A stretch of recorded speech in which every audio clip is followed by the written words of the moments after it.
ಮಾತನು ಆಲಿಸುತ್ತೀರವೇ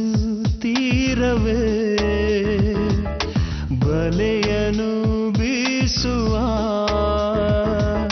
ಚಂದಿರ ದೂರವೇ ಏಕಾಂತದ ಈ ಮೌನಕ್ಕೆ ತಂಗಾಳಿಯ ಜೊತೆ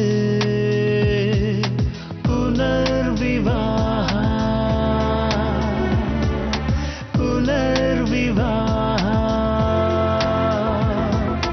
ಕನಸಿನ ಬಾಗಿಲು ತೆರೆದಿಡು ಜೀವವೇ ಸಹಚರಿಯಿಲ್ಲದ ದಿನಚರಿ ಭಾರವೇ ಕಣ್ಣಲ್ಲಿಯ ಕೋಲ್ಮಿಂಚಿಗೆ ಆಕಾಶದ ಜೊತೆ ಪುನರ್ವಿವಾಹ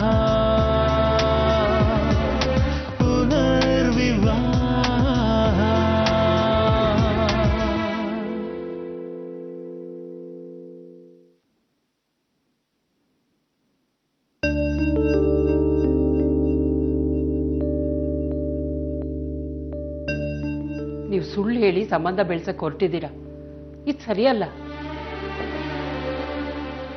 ಇಲ್ವಲ್ಲ, ನಾನು ಯಾರ ಹತ್ರ ಸುಳ್ಳು ಹೇಳ್ತಾ ಇಲ್ಲ. ಆದ್ರೆ ನಿಜನೂ ಹೇಳ್ತಿಲ್ವಲ್ಲ. ಹೇಗೆ ಹೇಳೋದು ಶೋಭಾ? ಗಾಯತ್ರಿಯವರು ಸ್ಪಷ್ಟವಾಗಿ ಹೇಳಿದ್ದಾರೆ, ಅವ್ರಿಗೆ ಹುಡುಗಿ ವಿಧವೆ ಆಗಿದ್ರು ಪರವಾಗಿಲ್ವಂತೆ, ಆದ್ರೆ ಡೈವೋರ್ಸಿ ಆಗಿದ್ರೆ ಮಾತ್ರ ಖಂಡಿತ ಬೇಡ ಅಂತ. ಶಶಾಂಕ ಹೇಗೂ ನಮ್ಮ ಪಾಲ್ಗೆ ಸತ್ತು ಹೋಗಿದ್ದಾನೆ. ಈಗ ಉಳಿದಿರೋದೇನು? ಅವನ ಫೋಟೋಗೆ ಹಾರ ಹಾಕೋದಷ್ಟೇ. ಏನ್ ಮಾತು ಅಂತ ಆಡ್ತಿದ್ದೀರಾ?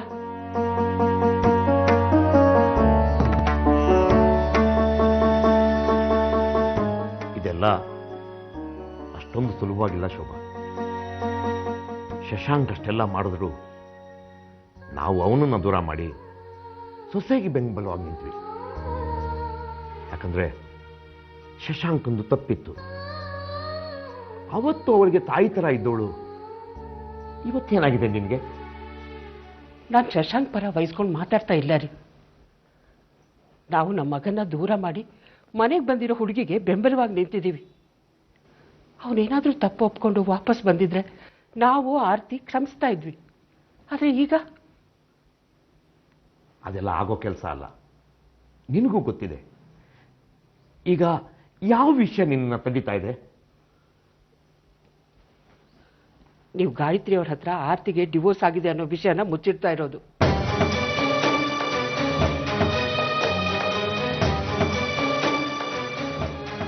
ಎಲ್ಲ ವಿಷಯ ಗೊತ್ತಿದ್ದು ಹೀಗೆ ಮಾತಾಡ್ತೀಯಲ್ಲ ಶೋಭಾ. ಶಶಾಂಕ ಮನೆ ಬಿಟ್ಟು ಹೋದ್ಮೇಲೆ ಎಷ್ಟು ಅನುಭವಿಸಿದೀವಿ ನಾವು. ಮಗನನ್ನ ಮನೆಯಿಂದ ಹೊರಗೆ ಹಾಕಿ ಸೊಸೆನ ಮನೆಯಲ್ಲಿ ಇಟ್ಕೊಂಡಿದ್ದಾರೆ ಅಂತ ಜನ ಆಡ್ಕೊಂಡ್ರು. ಊರೇ ಬಿಡ್ಬೇಕಾಗಿ ಬಂತು. ಹೋರಾಟದ ಬದುಕನ್ನ ಬದುಕ್ತಾ ಇದ್ದೀವಿ. ಗಂಡ ಬದುಕಿರೋ ಹುಡುಗಿ ಜೊತೆ ಯಾರು ಮದುವೆ ಆಗೋದಕ್ಕೆ ಇಷ್ಟಪಡೋದಿಲ್ಲ. ಯಾಕಂದ್ರೆ ಗಂಡ ಮತ್ತೆ ಬಂದು ಮಗು ಮೇಲೆ ಅಧಿಕಾರ ಚಲಾಯಿಸಬಹುದು ಅಂತ ಅಪ್ಪ ಇಟ್ಕೋ. ನಾನು ನಿಮ್ಮ ಮಾತನ್ನ ಒಪ್ಪಲ್ಲ ರೀ. ಸುಳ್ಳು ಹೇಳಿ ಹೊಸ ಸಂಬಂಧ ಬೆಳೆಸಿ ನಾಳೆ ಆ ಸುಳ್ಳು ಆರ್ತಿ ಬಾಳಲ್ಲಿ ಮುಳ್ಳಾಗಬಾರ್ದು. ಈ ವಿಷಯನ ಅವ್ರಿಗೆ ತಿಳಿಸದೆ ಮುಂದುವರಿಸೋದು ನನ್ಗೆ ಯಾಕೋ ಸರಿ ಕಾಣಿಸ್ತಾ ಇಲ್ಲ. ಇದೇ ವಿಷಯನ ಇಟ್ಕೊಂಡು ಎಷ್ಟು ಅಂತ ವಾದ ಮಾಡ್ತೀಯ ನೀನು? ತುಂಬಾ ಒಳ್ಳೆ ಜನ, ಸ್ಥಿತಿವಂತರು, ಅವರೇ ಒಪ್ಕೊಂಡಿದ್ದಾರೆ ಅಂದಮೇಲೆ ನಾವು ನಿಧಾನ ಮಾಡೋದು ಬೇಡ. ಇಷ್ಟಾಗಿ ಈ ಸಂಬಂಧ ನಮಗೆ ದೇವಸ್ಥಾನದಲ್ಲಿ ಸಿಕ್ಕಿರೋದು. ಆ ದೇವರು ನಮ್ಮನ್ನು ಕಾಪಾಡ್ತಾನೆ.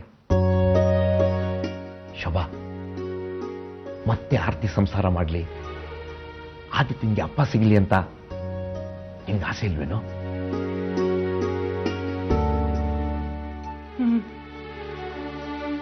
ಆದ್ರೆ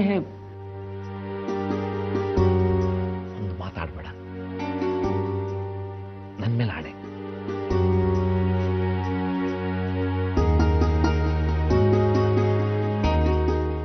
ನಾನು ಇವತ್ತೇ ಆರ್ತಿ ಫೋಟೋನ ಗಾಯತ್ರಿಯವ್ರ ಮನೆಗೆ ಕಳಿಸ್ತೀನಿ. ನೀನು ಸಮಯ ನೋಡಿ ಆರ್ತಿ ಜೊತೆ ಮಾತಾಡು.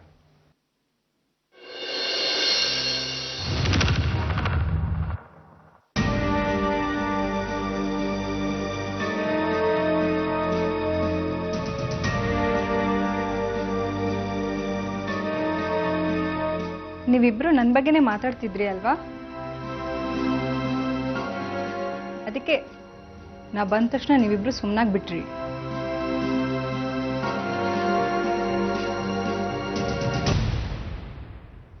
ಏನಿಲ್ಲಮ್ಮ, ಒಳಗೆ ಹೋಗು, ಅಡುಗೆ ಮಾಡು, ಆದಿತ್ಯ ಬರ್ತಾನೆ.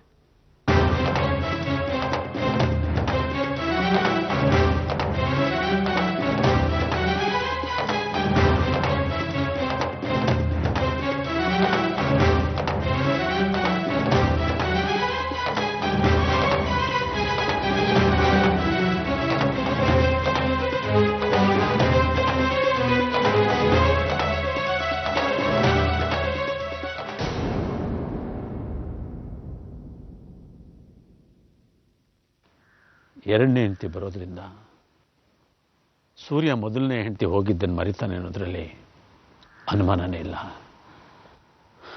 ಆದರೆ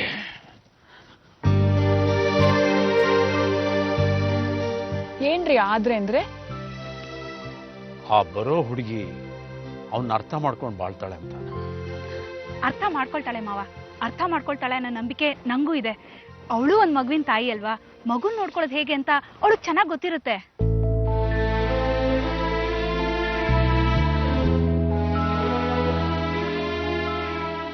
ನಾವೆಲ್ಲ ಇದೀವಲ್ಲ, ನಾವೆಲ್ಲ ಸೇರಿ ನಮ್ಮನೆ ರೀತಿ ರಿವಾಜನ್ನ ಕಲ್ಸಿದ್ರೆ ಆಯ್ತು.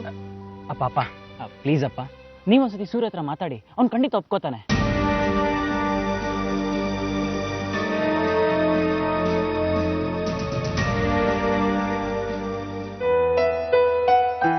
ನೋಡು, ನಿನಗೆ ಯೋಚನೆ ಮಾಡೋದಕ್ಕೆ ತುಂಬ ಸಮಯ ಕೊಟ್ಟಿದ್ದೀನಿ. ಅರ್ಪಿತಾ ಸುಸಂಸ್ಕೃತ ಹುಡುಗಿ, ಅದಕ್ಕೆ ನೀನು ಅವಳನ್ನು ನಿನ್ನಿಂದ ದೂರ ಮಾಡೋಕ್ಕಾಗ್ತಿಲ್ಲ. ಹೋದವರ ನೆನಪಿನಲ್ಲಿ ಮುಂದಿನ ಬದುಕನ್ನು ಕಡೆಗಣಿಸೋದು ಸರಿಯಲ್ಲ ಕಣೋ. ಬೀಗ ಹಾಕಿದ ಬಾಗಿಲನ್ನು ತಟ್ಟೋದು ಬುದ್ಧಿವಂತರ ಲಕ್ಷಣ ಅಲ್ಲ. ಸೂರ್ಯ, ನೀನು ಬಿಸ್ನೆಸ್ ತುಂಬ ಚೆನ್ನಾಗಿ ಮಾಡ್ತೀಯ, ನಿನ್ನ ಮಗುನೂ ತುಂಬ ಚೆನ್ನಾಗಿ ನೋಡ್ಕೋತೀಯ. ಆದರೆ ನೀನು ಕೊರಗೋದನ್ನ ನಮ್ಮ ಕೈಲಿ ನೋಡೋಕ್ಕಾಗಲ್ಲ ಕಣೋ. ನೀನು ಮುಂದಿನ ಜೀವನದ ಬಗ್ಗೆ ಯೋಚನೆ ಮಾಡು. ನೋಡು, ಒಂದು ಹೆಣ್ಣು ಗಂಡಸಿನ ಜೊತೆ ಇಲ್ಲದೆ ಬದುಕ್ಬೋದು ಕಣೋ. ಆದರೆ ಒಬ್ಬ ಗಂಡಸಿಗೆ ಪ್ರತಿ ಹೆಜ್ಜೆನಲ್ಲೂ ಒಂದು ಹೆಣ್ಣಿನ ಬೆಂಬಲ ಬೇಕೇ ಬೇಕು. ಸೂರ್ಯ, ನಿನಗೂ ಮಗಳಿದ್ದಾಳೆ, ಅವಳ ಭವಿಷ್ಯದ ಬಗ್ಗೆ ಯೋಚನೆ ಮಾಡು. ಭಾಸ್ಕರನ್ ಮದುವೆ ಈ ಕಾರಣದಿಂದ ನಿಂತೋಗಿದೆ. ನೋಡು, ನಾವೊಂದು ಹುಡುಗಿ ನೋಡಿದ್ದೀವಿ, ಆ ಸಂಬಂಧ ಇಷ್ಟ ಆಗುತ್ತೆ ಅನ್ನೋ ನಂಬಿಕೆ ನಮಗೆಲ್ಲ ಇದೆ. ಆ ಹುಡುಗಿ ನೀನು ಒಪ್ಕೊಳ್ತೀಯ ಅನ್ನೋ ನಂಬಿಕೆನೂ ನಮಗಿದೆ. ಆ ಹುಡುಗಿ ಫೋಟೋನ ನಿನ್ನ ಟೇಬಲ್ ಮೇಲೆ ಇಟ್ಟಿದ್ದೀನಿ, ಒಂದ್ಸಾರಿ ನೋಡು.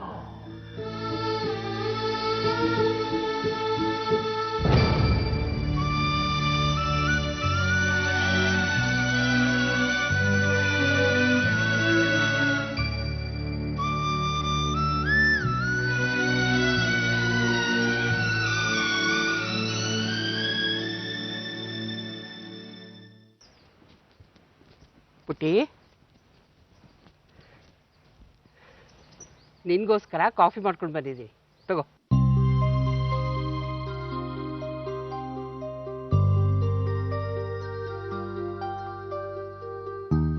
ಏನಿವತ್ತು ನೀವು ಕಾಫಿ ಮಾಡ್ಕೊಂಡು ಬಂದಿದ್ದೀರಾ?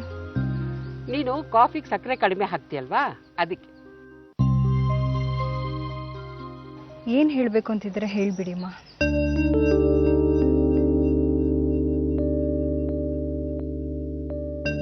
ಒಬ್ಬ ಒಳ್ಳೆ ಹುಡುಗ ಸಿಕ್ಕಿದ್ದಾನೆ.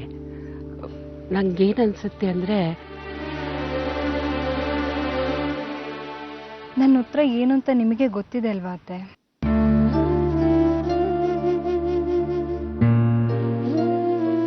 ಇದೇನಿವತ್ತು ಅತ್ತೆ ಅಂತ ಕರಿತಿದ್ಯಾ?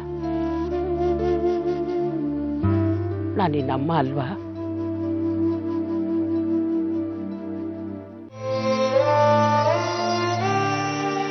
ನೀವು ಅಮ್ಮನ ಹಾಗೆ ಎಲ್ಲಿ ನಡ್ಕೊಳ್ತಿದ್ದೀರಾ?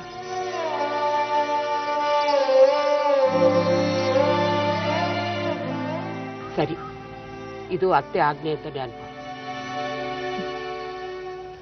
ಕ್ಷಮಿಸಿ ಅಮ್ಮ, ನಾನು ಅತ್ತೆ ಹೇಳಿದ್ದನ್ನೆಲ್ಲ ಕೇಳಿ ತಲೆ ಆಡಿಸೋ ಸೊಸೆ ಅಲ್ಲ.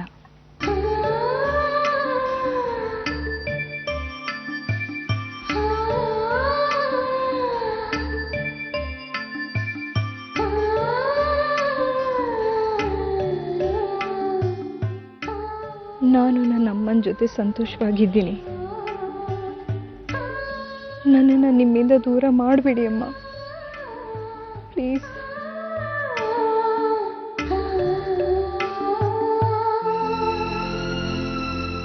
ಮಗಳ ಮೇಲೆ ಎಷ್ಟೇ ಪ್ರೀತಿ ಇದ್ರು ಒಂದಲ್ಲ ಒಂದಿನ ಅವಳು ತವ್ರು ಬಿಟ್ಟು ಹೋಗ್ಲೇಬೇಕಲ್ವಾ ಪುಟ್ಟಿ?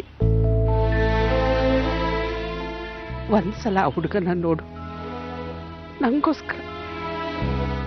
ನಾನು ನಿನ್ನ ಒಳ್ಳೇದನ್ನೇ ಬಯಸ್ತೀನಿ ಕಂದ, ನನ್ನ ನಂಬು.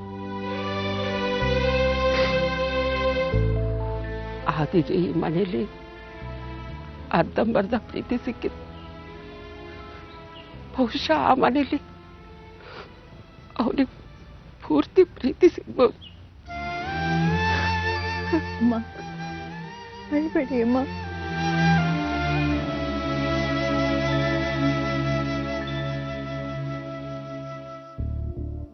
ನಾನು ಇದ್ರ ಬಗ್ಗೆ ಯೋಚನೆ ಮಾಡ್ತೀನಿ.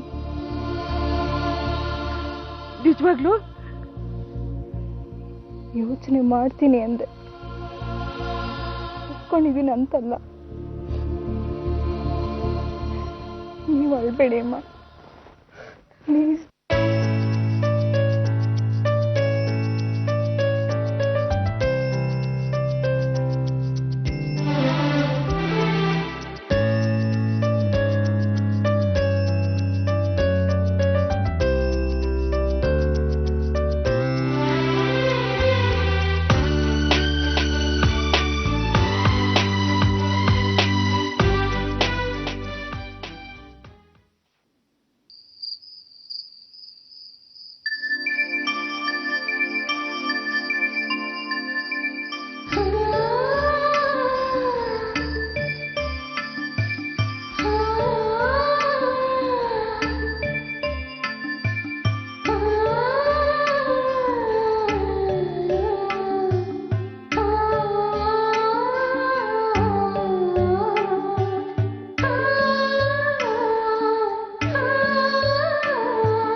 ಯಾಕಪ್ಪ ನನ್ನ ಗಂಡನ ಥರ ಅಮ್ಮ ಇಲ್ಲ?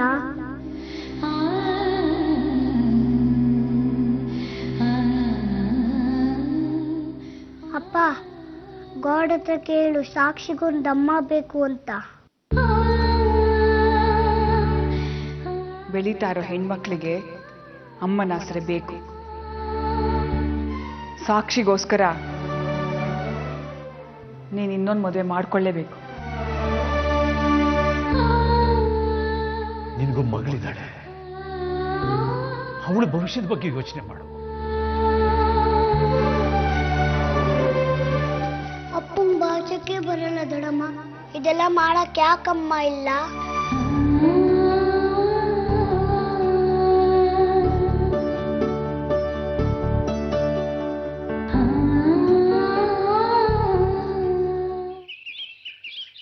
ಹೌದು ಹೌದು ಹೌದು ಕಣೆ ರಾಕಿ, ಅಣ್ಣ ಮದುವೆಗೆ ಒಪ್ಕೊಂಡಿದ್ದಾನೆ. ಅಪ್ಪ ಒಪ್ಸಿದ್ದಾರೆ. ಇನ್ನೇನು ನಮ್ಮಿಬ್ರು ಮದುವೆನ ಆಗೋಗ್. ಸರಿ ಸರಿ, ನಿಂಗೆ ಆಮೇಲೆ ಕಾಲ್ ಮಾಡ್ತೀನಿ. ಬಾಯ್ ಬಾಯ್. ತುಂಬಾ ಖುಷಿಯಾಗಿದೆಯಲ್ವಾ ನೀನು? ಹೌದಣ್ಣ, ತುಂಬಾ ಖುಷಿಯಾಗಿದ್ದೀನಿ. ನಿನಗೋಸ್ಕರನೇ. ನೀನು ಇನ್ನೊಂದು ಮದುವೆ ಆಗೋದ್ರಿಂದ ಅರ್ಪಿತಾ ಅದಕ್ಕೆ ಜಾಗ ತುಂಬುತ್ತೋ ಇಲ್ವೋ ಗೊತ್ತಿಲ್ಲ, ಆದ್ರೆ ನನಗೂ ಈ ಆದ್ರೆ ಅನ್ನೋ ಪ್ರಶ್ನೆಗೆ ಉತ್ತರ ಸಿಗ್ತಿಲ್ಲ.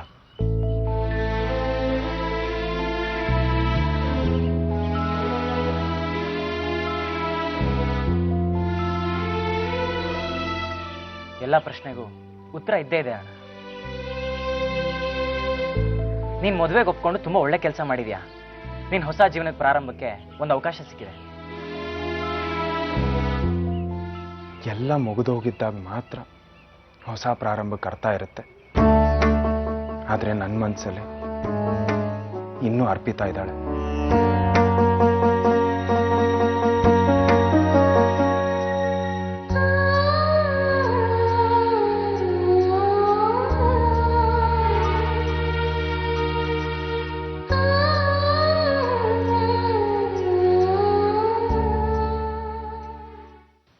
ನೀವಿಲ್ಲಿದ್ದೀರಾ? ನಾನು ಮನೆಯೆಲ್ಲ ಹುಡುಕ್ದೆ. ಆರ್ತಿ ಮದ್ವೆಗೆ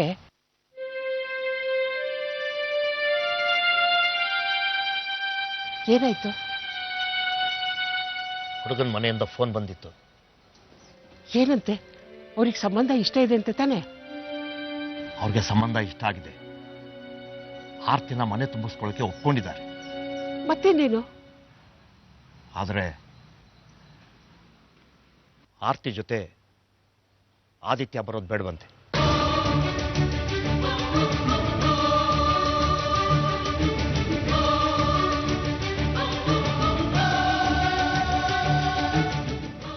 ನೀವು ಅದಕ್ಕೇನು ಹೇಳಿಲ್ವಾ?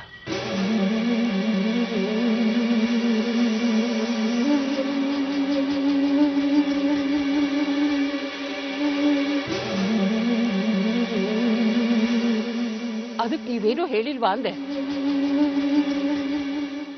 ಆರ್ತಿ ವಿಧವೆ ಅಂತ ಹುಡುಗನ ಮನೆಯವ್ರ ಹತ್ರ ಹೇಳ್ದಾಗ್ಲೂ ನಾನು ಸುಮ್ಮನೆ ಇದ್ದಿದ್ದು ಆರ್ತಿ ಆದಿತ್ಯನ್ ಭವಿಷ್ಯಕ್ಕೋಸ್ಕರ. ಈಗ ಮಗುನ ತಾಯಿಯಿಂದ ದೂರ ಮಾಡ್ತಾರೆ ಅಂದ್ರೆ ಸಾಧ್ಯನೇ ಇಲ್ಲ. ನಮ್ಗೆ ಸಂಬಂಧ ಬೇಡ. ಅಲ್ಲ, ಆರ್ತಿ ಮದುವೆ ಆಗಿ ಅವ್ರ ಮನೆಗೆ ಹೋದಾಗ ಸೂರ್ಯನ್ ಮಗಳು ಸಾಕ್ಷಿನ ಒಪ್ಕೋಬೇಕಂತೆ. ಅಂದ್ರೆ ನಮ್ಮ ಆದಿತ್ಯ ಮಾತ್ರ ಬೇಡ. ಇದ್ಯಾವ ನ್ಯಾಯ ರೀ? ಅವ್ರು ಹೇಳ್ದಾಗೆಲ್ಲ ನಮ್ಗೆ ಕೇಳಕ್ಕಾಗಲ್ಲ. ನಮ್ಗೆ ಸಂಬಂಧ ಬೇಡವೇ ಬೇಡ.